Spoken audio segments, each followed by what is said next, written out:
Alright, let's dive into one of the internet's darkest, most persistent legends.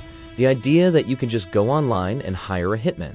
It's a story that feels like it's straight out of a movie, but as we're about to see, it ends with very, very real victims.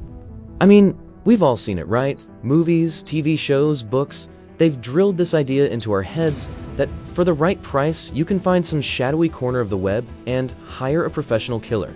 Someone to solve your problems, no questions asked. It's a really compelling and honestly, a terrifying fantasy.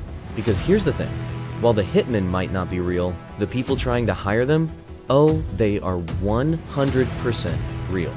And that, right there, is where the true horror of this story really begins.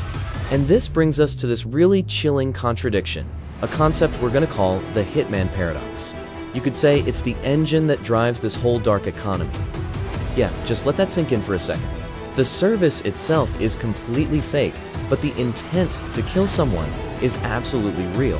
You have people sending thousands of dollars in Bitcoin to order the murder of a spouse, a business partner, even a former friend. So how in the world can a total scam still get someone killed? Well, to really understand how, we've got to look at the most notorious example out there, a site called Mafia. This thing was slick. It was professional, and it literally marketed itself as an Etsy for hitmen. Mafia looked completely legit to anyone who stumbled upon it. It had this clean interface, customer reviews, this whole elaborate backstory about being run by Albanian gangsters. The administrator, a guy known only as Yura, built this incredibly lucrative business, raking in hundreds of thousands of dollars from people who genuinely believed they were hiring killers. But the whole thing, it was all a lie, just designed to steal their Bitcoin. So this is where a guy named Chris Montero enters the story. Back in 2016, Montero was a cybersecurity pro who had this kind of side hobby, debunking dark web myths. He was pretty sure sites like this were fake, so he wrote a blog post just calling out Mafia for being a scam. And you know who noticed? The site's administrator, Yura. Yura tried literally everything to get that post taken down. First, he tried bribes. When that didn't work, he moved on to threats. Montero actually received a video of a car just engulfed in flames. A pretty clear message. But instead of backing down, Montero just got more curious. I mean, if this was all just a scam, how are they torching cars? He decided he had to dig deeper into the website itself. And what he found was, well, a pretty stunning lack of security for a site that was supposedly run by master criminals. Montero made this joke account to order a hit on a cartoon character. And he noticed his message had an ID number in the URL. Just on a whim, he changed that number down by 1. And suddenly, boom, he was reading someone else's private order. He just found a key to the entire site. He wrote a simple script and downloaded every single message ever sent on Mafia. And what he found was absolutely horrifying.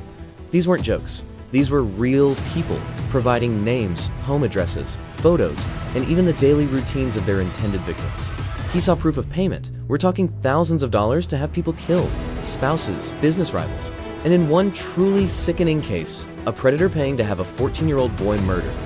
This data wasn't just some list of horrible thoughts, it was a window into an unfolding tragedy.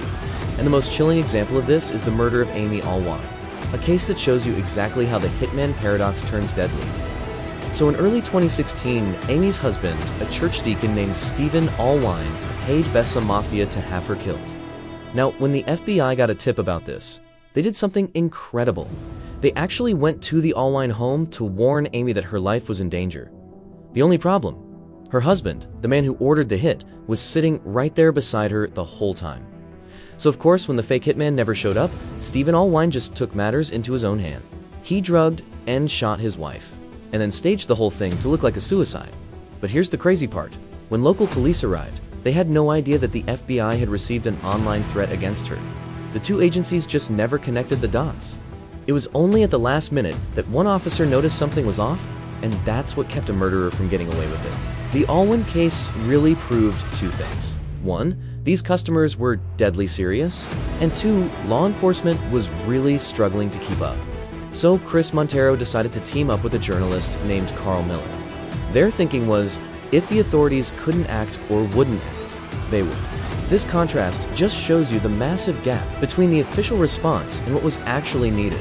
I mean, while law enforcement was mistakenly arresting Montreal and passing data through these slow international channels, he and Miller built a real-time system to download new kill orders and warn the victims directly. They called it the kill list. And their work was an absolute ethical nightmare. I mean, how do you call a total stranger and tell them someone close to them wants them dead without making things 100 times worse? A lot of people just assumed it was a scam and hung up on them, but they kept at it and they absolutely saved lives. Their work eventually led to the arrest of people like Ron Ilg, a surgeon who paid $50,000 to have his ex-wife kidnapped and retrained. So, after all of that, what's the real takeaway from the story? Well, it's that we've probably been looking at the danger of the dark web completely wrong. We imagine the threat is some mythical, movie-style contract killer lurking in the shadows.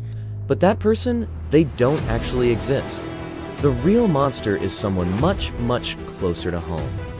The true horror is just realizing that seemingly normal people, your neighbors, your colleagues, even your family, are willing to use the internet's perceived anonymity to commit the ultimate crime. The threat isn't the dark web itself, it's the darkness inside ordinary people. And that leaves us with a really deeply unsettling question.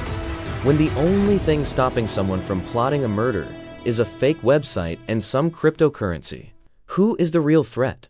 Is it the imaginary hitman, or is it the person living right next door?